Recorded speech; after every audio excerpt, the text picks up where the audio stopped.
কিছু কিছু লোক আছে ফেসবুকে লেখে, হুজুর শিয়াদের জন্য কি দোয়া করা যাবে? এরা তো শিয়া, আমরা হলাম সুন্নি, এরা শিয়া। এখানে বিভাজন তৈরি করেছে। আমরা ইরানের জন্য, ইরানের মুসলিমদের জন্য, এমনকি মুজাহিদ বাহিনীর জন্য, এমনকি শিয়া সম্প্রদায়ের যারা সরাসরি কুফুরিতেও লিপ্ত আছে, তারাও বৈশ্বিক বিবেচনায়, এমনকি পৃথিবীর নিকৃষ্ট মুসলমান এবং মানবতার দুশ্মনের বিরুদ্ধে তারা যখন ঝাঁপিয়ে পড়ছে, তাদের সফলতা এবং তাদের বিজয়ের জন্য মহান রবের কাছে আমরা সবসময় দোয়া প্রার্থনা করছি। কিছু কিছু লোক আছে ফেসবুকে লেখে, হুজুর শিয়াদের জন্য কি দোয়া করা যাবে? এরা তো শিয়া, আমরা হলাম সুন্নি, এরা শিয়া। এখানে বিভাজন তৈরি করেছে। প্রিয় বন্ধুগণ, শিয়াদের সাথে শিয়াদের সকলে কাফের নয়। শিয়াদের মধ্যে অনেক বিভাজন আছে, আকীদাগত অনেক মত পার্থক্য আছে। এই যে মুসলিম আমরা যারা আছে, সুন্নি মুসলিম, আমাদের সুন্নি মুসলিমদের মধ্যেও অনেক মানুষ মুসলমান আছে, আবার সুন্নি মুসলিম নামধারী অসংখ্য মুশরিকও আছে। আছে না নাই? যে মুসলমানেরা সুন্নিয়তের নামে মাজারে শুয়ে থাকা পীরকে তার ভালো মন্দের মালিক মনে করেন, তাকদির বদলায় দেওয়ার মালিক মনে করেন, তিনি নিজেকে সুন্নি মনে করলেও তাকে মুসলমান বলার কোনো সুযোগ নেই। কথা ঠিক না? শিয়াদের মধ্যে কিছু কিছু লোক আছে, হযরত আলী কাররামাল্লাহু ওয়াজহাকে আল্লাহ রাব্বুল আলামিনের মুজাসসাম বডি মনে করেন। চিল্লা এখন নাউজুবিল্লাহ। তারা সরাসরি বলছেন হযরত আলী হচ্ছেন আল্লাহ, হযরত আলীর রূপে দুনিয়াতে এসেছেন। সুতরাং আলী মাওলা, আলী হচ্ছে আমাদের মুক্তাদা। এরকম আকীদায় বিশ্বাসী যারা, এই শিয়া সম্প্রদায়গুলো কাফের, কুখ্যাত কাফের তারা। কিন্তু এছাড়া কিছু লোক আছে যারা হযরত আলী রাদিয়াল্লাহু তাআলা আনহুকে রব মনে করে না, খোদাও মনে করে না, আল্লাহ রসুলের চাইতে শ্রেষ্ঠও মনে করে না, কিন্তু তারা হযরত আলী রাদিয়াল্লাহু তাআলা আনহুকে অন্যান্য সাহাবীদের উপরে শ্রেষ্ঠ মনে করে। প্রকৃত আহলুস সুন্নাহ ওয়াল জামাতের আকীদা মতে তাদেরকে দলিন বলা যায়, গুমরাহ বলা যায়, পথভ্রষ্ট বলা যায়, কিন্তু আপনি কাফের বলতে পারবেন না। একটা বিষয় চিন্তা করেন, বর্তমানে ইরানের সর্বোচ্চ ধর্মীয় নেতা আয়াতুল্লাহ আলী খামিনি হাফিজাহুল্লাহ, আল্লাহ পাক নেক হায়াত দারাজ করেন, 80 ঊর্ধ্ব বয়সের বয়োবৃদ্ধ একজন ব্যক্তির ইমানি হুঙ্কার, ইমানি জজবা দেখেছেন। জজবা হচ্ছে, তারা বলছেন পৃথিবীর কোনো প্রকারের খ্রিস্টান আর ইহুদি মুশরিকদের কাছে এই উম্মাহ মাথা নত করবে না। আল্লাহু আকবার। হুজুর বলেন, ইমানি শক্তি না থাকলে মানুষ এ ধরনের কথা বলতে পারে না। কোনো কমে আমরা মাথা নত করব না। আমেরিকা বলেছিল যে তাদের খাবার দাবার বন্ধ করে দেবে। তিনি নাকি জবাবে তৎকালীন যুগে বলেছিলেন যে জাতি বছরে একবার 1 মাস টানা না খায় থাকার অভ্যাস যাদের, তাদেরকে আপনারা না খাওয়ায় মারবেন, এই ধরনের হুমকি দিয়া ভয় দেখায় কোনো লাভ নাই। চিল্লা এখন সুবহানাল্লাহ। এই জাতি না খেয়ে থাকলেও কাফেরদের সামনে মাথা নত করবে না। সুতরাং শিয়াদের সাথে আকীদাগত বিভক্তি আমাদের আছে, ইখতিলাফ আছে, কোনো কোনো ক্ষেত্রে বড় ধরনের বিভ্রান্তিও আছে, সেটা নিয়ে কোনো আপত্তি নেই। কিন্তু মূল বিষয় হচ্ছে ইহুদিদের সাথে কি আমাদের আকীদাগত কোনো মিল আছে নাকি? বরং শিয়াদের সাথে শিয়ারা আল্লাহকে আল্লাহ মানেন, কাবাকে কাবা মানেন, কিবলাকে কিবলা মানেন, আল্লাহ রসুলকে শেষ রসুল মানেন, শেষ নবী মানেন। মানেন কিনা জোরে বলেন, একটু কথা বলে না, মানেন কিনা?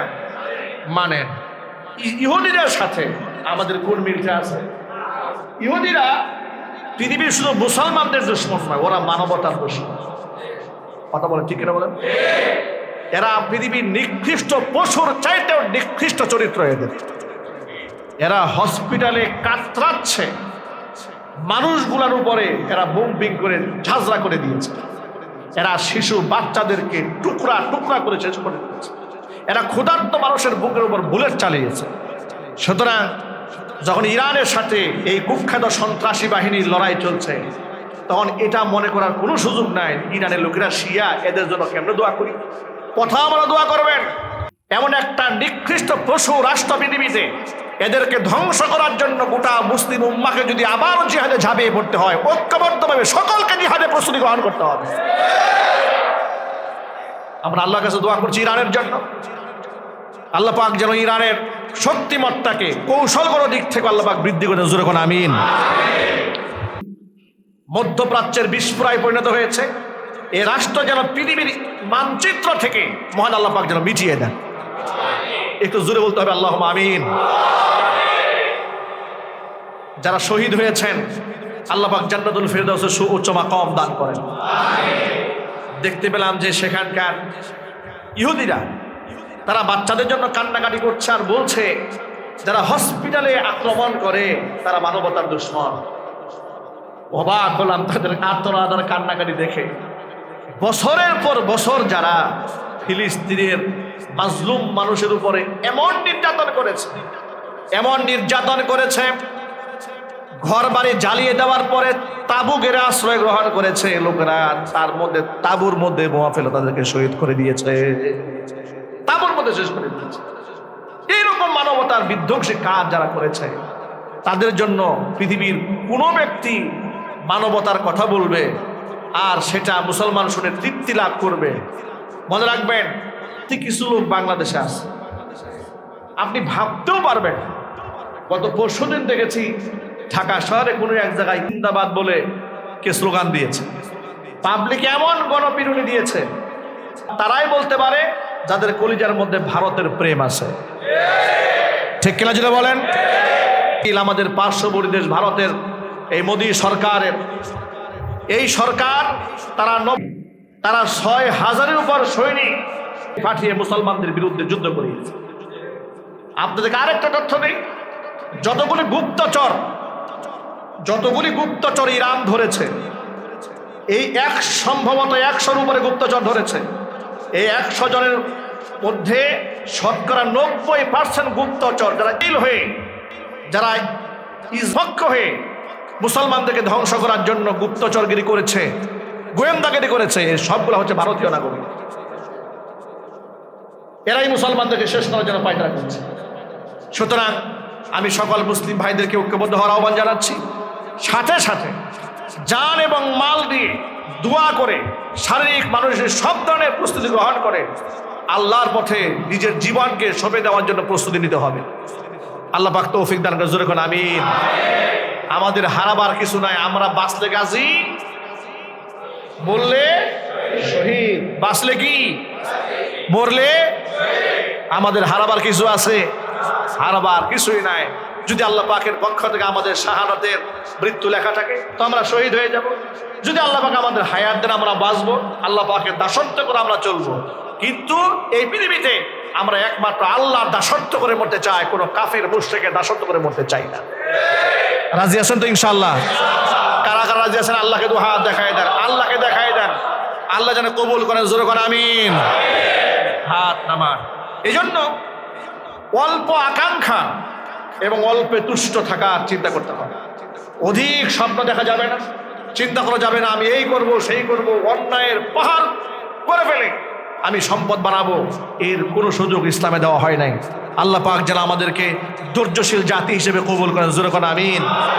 ইমানদার বান্দা পৃথিবীতে কখনো হতাশ হয় না, কখনো নিরাশ হয় না। একজন ইমানদার ব্যক্তি জীবনে হারাবার কিছু নাই, হতাশ হওয়ার কিছু নেই। সর্বাবস্থায় ইমানদার ব্যক্তি আল্লাহ পাকের শুকরিয়া জ্ঞাপন করবে। আল্লাহ পাকের পক্ষ থেকে যে কোনো পরিস্থিতির মোকাবেলা অত্যন্ত ধৈর্যের সাথে, সবরের সাথে তিনি করবেন। ইমানদার ব্যক্তির হারাবার কিছু নাই এই পৃথিবীতে, কারণ এই পৃথিবীর কোনো সফলতাও মূল সফলতা নয়, পৃথিবীর কোনো ব্যর্থতা মূল ব্যর্থতা নয়। মূল ব্যর্থতা পরকালে, মূল সফলতাও পরকালে। এই পৃথিবীতে কে কোটিপতি হলেন, কে লাখপতি হলেন, কে বিলিয়নার হলেন, কে মিলিয়নার হলেন, কে এমপি প্রাইম মিনিস্টার হলেন, এগুলা মূল সফলতার চাবিকাঠি নয়। কোনো ব্যক্তি রিক্সা চালিয়ে খেলো, এটা পৃথিবীর ব্যর্থতা নয়। কেউ কুলিমজুর ঠেলাওয়ালা হলো, সে পৃথিবীর ব্যর্থ মানুষ নয়। পৃথিবীর ব্যর্থ মানুষ হচ্ছে ওই ব্যক্তি মানব জীবনের এত সুন্দর নিয়ামত পাওয়ার পরেও সে জাহান্নামের লাকড়ি হলো, সে ব্যর্থ। সেই ব্যক্তি সফল যে ব্যক্তি জাহান্নামের আগুন থেকে মুক্তি লাভ করে আল্লাহ পাকের জান্নাত প্রাপ্ত হয়। কোরআন মাজিদে এই কথাগুলো স্পষ্ট করে আল্লাহ পাক বলেছেন, কুল্লু নাফসিন যায়িকাতুল মাউত, প্রত্যেকটা প্রাণীকে মৃত্যুর স্বাদ আস্বাদন করতে হবে। ওয়া ইন্নামা তুওয়াফাউনা উজুরাকুম ইয়াউমাল কিয়ামা, কিয়ামতের দিন এই পৃথিবীর আমলের বিনিময় তোমাদেরকে পূর্ণ আকারে প্রদান করা হবে। ফামান যুহজিহা আনিন নার, বিনিময় দিতে গিয়ে যাকে জাহান্নামের আগুন থেকে মুক্ত করা হবে। ওয়া উদখিলাল জান্নাতা, যাকে জান্নাতে প্রবেশ করানো হবে। ফাকাদ ফাজ, সেই ব্যক্তি সফল। ওয়ামাল হায়াতুদ দুনিয়া ইল্লা মাতাউল গুরুর, এই পৃথিবী, এই দুনিয়া, এটা হচ্ছে প্রবঞ্চনা এবং ধোঁকা। মাতাউল গুরুর, এটা হচ্ছে প্রবঞ্চনার সামগ্রী, ধোঁকার সামগ্রী। পৃথিবীর কোনো আপনজনই মূল আপনজন নয়। সুতরাং আমাকে আপনাকে এই ব্যাপারে সিদ্ধান্ত গ্রহণ করতে হবে। এই ক্ষণিকের পৃথিবীতে আমাদের উচ্চাকাঙ্ক্ষা, উচ্চাবিলাসিতা, এমনকি আমাদের জীবনের এমন স্বপ্ন যা দেখতে দেখতে আমরা রবকে ভুলে যাই, এসব স্বপ্ন থেকে নিজেকে উঠে আনতে হবে। নবী করিম সাল্লাল্লাহু আলাইহি ওয়াসাল্লাম এর জন্য বলেছেন, লা তানজুর ইলা মান ফাওকা, তোমার উপরে যে আছে তুমি তার দিকে নজর করবে।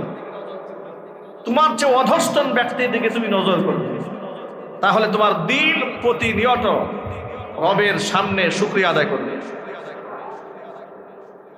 আপনি ঋণগ্রস্ত ব্যবসায় ধরা খেয়ে যাচ্ছেন, রাস্তার ভিক্ষুক আর ফকির মিসকিনের দিকে তাকিয়ে দেখুন আল্লাহ পাক তার থেকে আপনাকে কত বেশি ভালো রেখেছে। আপনার ভিতর থেকে শুকর আসবে। আপনি প্রাইভেট কার নিয়ে চলেন, আপনি যদি বিমানের দিকে তাকিয়ে থাকেন আপনার না শুকর আসবে, ঠিক কিনা বলেন? আপনি যদি মনে মনে ভাবেন আমি সামান্য একটা গাড়ি চালাই, উনি ল্যান্ড ক্রুজার প্রাডো চালাই, মার্সিডিজ চালাই, বিএমডব্লিউ চালাই, তাহলে আপনার মধ্যে শুকর আসবে না। আপনার শুকর তো তখন আসবে যখন আপনি প্রাইভেট কারে চলে দেখবেন যে এক ব্যক্তি সাইকেলও চলতে পারে না, আল্লাহ পাক আমাকে এখানে চালাচ্ছে, তখন ভিতর থেকে শুকর আসবে। আর মাঝে মাঝে বিপদ আসে, মুসিবত আসে, কখনো ক্ষুধা, কখনো দারিদ্রতা, কখনো পেরেশানি, হতাশ হওয়ার কিছুই নাই। এই কোরআন শরীফে আল্লাহ পাক সব বলে দিয়েছেন যে মানব জীবন এগুলো আমি দেবো, ইমানদারকে আমি পরীক্ষা করব। পৃথিবী হচ্ছে মাজরাতুল আখিরা, এই পৃথিবী পরকালের শস্য ক্ষেত। এখানে যা আপনি বপন করবেন তার মূল প্রাপ্তি আপনি পরকালে পাবেন। কোরআন মাজিদ আল্লাহ পাকের জন্য বলেছেন, وَلَنَبْلُوَنَّكُمْ بِشَيْءٍ مِّنَ الْخَوْفِ وَالْجُوعِ وَنَقْصٍ مِّنَ الْأَمْوَالِ وَالْأَنفُسِ وَالثَّمَرَاتِ وَبَشِّرِ الصَّابِرِينَ। অবশ্যই আমি আল্লাহ তাআলা তোমাদেরকে পরীক্ষা করব। বিশাইইম মিনাল খাউফি, কখনো ভয় দিয়ে, ওয়াল জুই, ক্ষুধার যন্ত্রণা দিয়ে, ওয়ানাকসিম মিনাল আমওয়ালি ওয়াল আনফুস, কখনো সম্পদ এবং কি নিজের জীবনের সবচেয়ে মূল্যবান সম্পদ তোমার জান, সেই জানটাকে আমি আল্লাহ তাআলা হুমকির মধ্যে ফেলে দেব। এগুলা দিয়ে আমি আল্লাহ তাআলা তোমাকে পরীক্ষা করে নেব। আল্লাহ রাব্বুল আমিন পরে বলেন, ওয়াবাশশিরিস সাবিরিন, ও নবীজি আপনি ধৈর্যশীলদেরকে সুসংবাদ দিয়ে দেন। যে সমস্ত ধৈর্যশীলরা হতাশ হয় না, নিরাশ হয় না, আমার ইমতিহানে পড়ার পরে একেবারে বেসবর হয়ে পড়ে না, ধৈর্য ধরে সহিষ্ণুতার সাথে, অত্যন্ত সবরের সাথে আমি আল্লাহ পাকের উপর তাওয়াক্কুল করে পরিস্থিতি যারা মোকাবেলা করতে পারে, ওই সমস্ত ব্যক্তিদেরকে আপনি জান্নাতের সুসংবাদ দান করে দিন। সাহাবায়ে কেরামের জীবনে পৃথিবীর প্রাপ্তি এসেছে, কিন্তু অপ্রাপ্তি এসেছে সীমাহীন। যারা দুনিয়ার প্রাপ্তিকে মূল সফলতা মনে করেন, যে আল্লাহ আমার প্রতি অনেক খুশি না হলে আল্লাহ আমাকে এত কিছু কেন দিলেন, তাহলে তাদের কাছে প্রশ্ন হচ্ছে, আপনি কি নবী করিম সাল্লাল্লাহু আলাইহি ওয়াসাল্লামের চাইতে আল্লাহ পাকের বেশি মুকাররব হয়েছেন? তার থেকে বেশি আপনি আল্লাহ পাকের কাছের হয়েছেন? আল্লাহর বেশি প্রিয় পাত্র হওয়া কি আদৌ সম্ভব? সম্ভব নয়। সেই নবীজি সাল্লাল্লাহু আলাইহি ওয়াসাল্লাম ইশারের নামাজের পরে তিনি ঘর থেকে বের হয়ে গেলেন। কিছু দূর হাঁটার পরে দেখতে পেলেন হযরত আবু বকর সিদ্দিক রাদিয়াল্লাহু তাআলা আনহু বের হয়ে এসেছেন। আবার কয়েক কদম সামনে এগোবার পরে রাসূল পাক সাল্লাল্লাহু আলাইহি ওয়াসাল্লাম দেখতে পেলেন ওমর রাদিয়াল্লাহু তাআলা আনহু সামনে এলেন। হুজুর জিজ্ঞেস করেন, আবু বকর, ওমর, মা আখরাজাকুমা, রাতের বেলায় না ঘুমায় তোমরা ঘর থেকে বের হলে কেন? কেন তোমরা ঘর থেকে বের হয়ে এলে? জবাবে তারা বলছে, আল জুউ ইয়া রাসূলুল্লাহ, হে আল্লাহর রাসূল, ক্ষুধার যন্ত্রণা আমাদেরকে ঘরের মধ্যে থাকতে দেয় নাই। ক্ষুধার যন্ত্রণা আমাদেরকে ঘর থেকে বের করে দিয়েছে। এই কথা শোনার পর আল্লাহর হাবিব কসম করে বলেন, আবু বকর, ওমর, শোনো, আমি আল্লাহর কসম করে বলছি, যে জিনিস তোমাদেরকে ঘরের মধ্যে থাকতে দেয়নি সে জিনিস আমি মুহাম্মদ সাল্লাল্লাহু আলাইহি ওয়াসাল্লামকে ঘরের মধ্যে থাকতে দেয় নাই।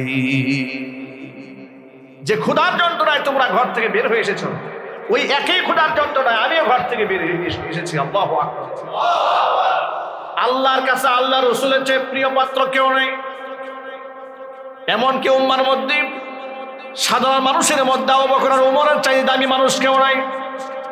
ক্ষুধার যন্ত্রণায় ঘর থেকে যখন তারা বের হয়ে এলেন, আবু বকর ওমরকে সাথে নিয়ে একজন আনসারী সাহাবীর বাড়িতে রাসূল পাক সাল্লাল্লাহু আলাইহি ওয়াসাল্লাম মেহমান হলেন।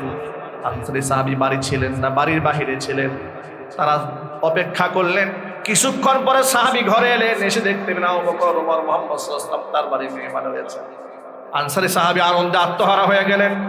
খাসি একটা ছিল, জবাই করলেন, গোশতগুলা ভুনা করে রাসূল পাক সাল্লাল্লাহু আলাইহি ওয়াসাল্লামের সামনে দিলেন আর বললেন, আমি আল্লাহর নামে কসম করে বলতে পারি, আজকে আমার বাড়িতে এমন দামি মেহমান এসেছে, আসমানের নিচে জমিনের উপরে এত দামি মেহমান এই মুহূর্তে পৃথিবীর কারো ঘরে নাই। আমার ঘরে যে দামি মেহমান এসেছে, আসমানের নিচে জমিনের উপরে এত দামি মেহমান পৃথিবীর কারো ঘরে নাই। আমি সৌভাগ্যবান যে আমার ঘরে এত দামি মেহমান এসেছেন। আল্লাহ রাসূল আমার ঘরে পা রেখেছেন। আবু বকর আমার মেহমান, ওমর আমার মেহমান। আল্লাহু আকবার বলুন। ক্ষুধার যন্ত্রণায় কাতরাচ্ছিলেন তারা। সামান্যতম খাবার যখন তারা মুখের মধ্যে নিয়েছেন, খাসির সামান্য একটা অংশ মুখের মধ্যে দেওয়া মাত্র নবীজি সাল্লাল্লাহু আলাইহি ওয়াসাল্লাম আবু বকর আর ওমরকে ডেকে বলছেন, ইন্নাকুম লাতুসআলুন্না আন হাদান নাঈম ইয়াউমাল কিয়ামা। আবু বকর, ওমর, এই যে নিয়ামতটা প্রাপ্ত হলে, এই নিয়ামত সম্পর্কে অবশ্যই কিয়ামতের দিন তোমাদেরকে জিজ্ঞেস করা হবে। সুবহানাল্লাহ। একটু চিন্তা করে দেখুন তো, ক্ষুধার যন্ত্রণায় ঘরে থাকতে পারেন নাই, অন্যের বাড়ির মেহমান হয়ে সামান্য হাদিয়া উপহার মুখে ঢুকিয়েছেন। হুজুর বলছেন, ইন্নাকুম লাতুসআলুন্না, অবশ্যই তোমাদেরকে জিজ্ঞেস করা হবে আন হাদান নাঈম ইয়াউমাল কিয়ামা, কিয়ামতের দিন এই নিয়ামত সম্পর্কেও তোমাদেরকে জিজ্ঞেস করা হবে। সুবহানাল্লাহ। এত কষ্টের পরে, সবরের পরে সামান্য খাবারের নিয়ামত যদি আল্লাহর কাছে জবাবদিহিতা করতে হয়, তাহলে আল্লাহ পাক আমাদেরকে না চাইতেই যে অফুরন্ত রিজিকের ভান্ডার দিয়ে দিয়েছেন, আমাদের অবস্থা হবে। সাহাবায়ে কেরাম একটু বেশি প্রাপ্ত হলে চোখের পানি ছেড়ে কান্না করে পেরেশান হয়ে যেতেন। না জানি আল্লাহর জন্য যা করেছি সব প্রাপ্তি মনে আল্লাহ দুনিয়াতে দিয়ে ফেলতেছে, আফসোস করতেন, ভয় পেতেন। আর আমাদের মধ্যে একটু বেশি প্রাপ্ত হয়ে গেলে আমরা মনে করি যে আল্লাহ আমার চাইতে বেশি পছন্দ আর কাউরে করে। ঠিক কিনা বলেন? মানুষ গল্প করে বলে আল্লাহ তারে খুব পছন্দ করে, এই জন্য তাকে গাড়ি দিয়েছেন, বাড়ি দিয়েছেন,